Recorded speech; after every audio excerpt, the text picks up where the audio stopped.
how the baby will truly turn out. In our society, a person's sex is based on their genitalia. That decision is then used to assume a person's gender as boy or girl, rather than a spectrum of identities that the child should be determining for themselves. Nowadays, we are assigning gender even before birth. We have become socially conditioned to participate in the gendering of children at the earliest possible moment, whenever a sonogram can identify its genitalia.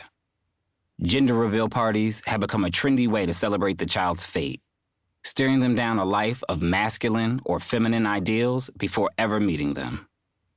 It's as if the more visible LGBTQIAP+ people become, the harder the heterosexual community attempts to apply new norms. I think the majority fear becoming the minority, and so they will do anything and everything to protect their power. I often wonder what this world would look like if people were simply told, you're having a baby with a penis or a vagina or other genitalia. Look up intersex if you're confused about other. What if parents were also given instructions to nurture their baby by paying attention to what the child naturally gravitates toward and to simply feed those interests? What if parents let their children explore their own gender instead of pushing them down one of the only two roads society tells us exists?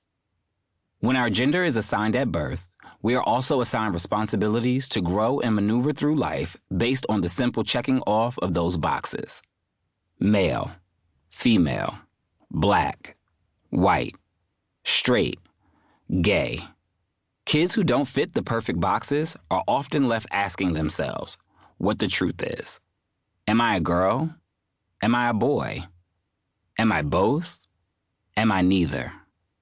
As a child, I struggled mightily with these questions. And that struggle continued to show up in various ways throughout my life. Now, as an adult, I have a much better grasp of sexuality, gender, and the way society pressures us to conform to what has been the norm. I understand how this sense of normality doesn't hold a space for those of us who don't fit the aesthetic of what a boy or girl should be, or how a man or woman should perform. Unfortunately, we are still struggling to move the conversation past an assumed identity at birth.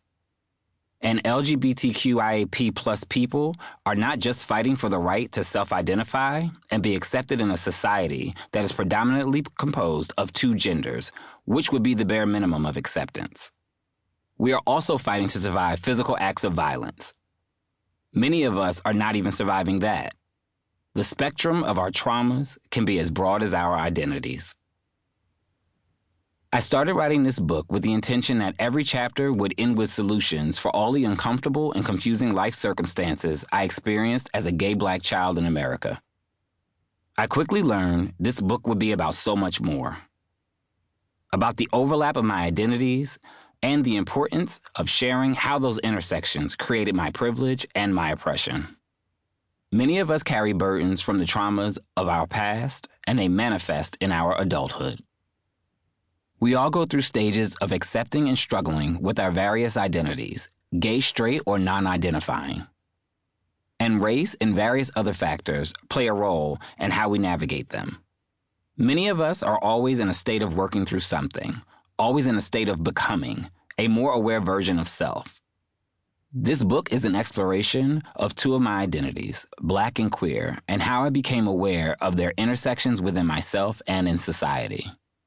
How I've learned that neither of those identities can be contained within a simple box, and that I enter the room as both of them despite the spaces and environments I must navigate. In the white community, I am seen as a black man first, but that doesn't negate the queer identity that will still face discrimination. In the black community, where I more often find myself, it is not the black male identity that gets questioned immediately. It is that intersection with queerness that is used to reduce my blackness and the overall image of black men. Because this is a memoir, I'm sharing some of my personal memories with you. These memories are specific to my experience as a kid, teen, and young adult, but they also underline some of the universal experiences of black and/or queer people. My struggles are that of black men and queer men and the people who exist at the intersection of both identities. That's where the manifesto part comes in.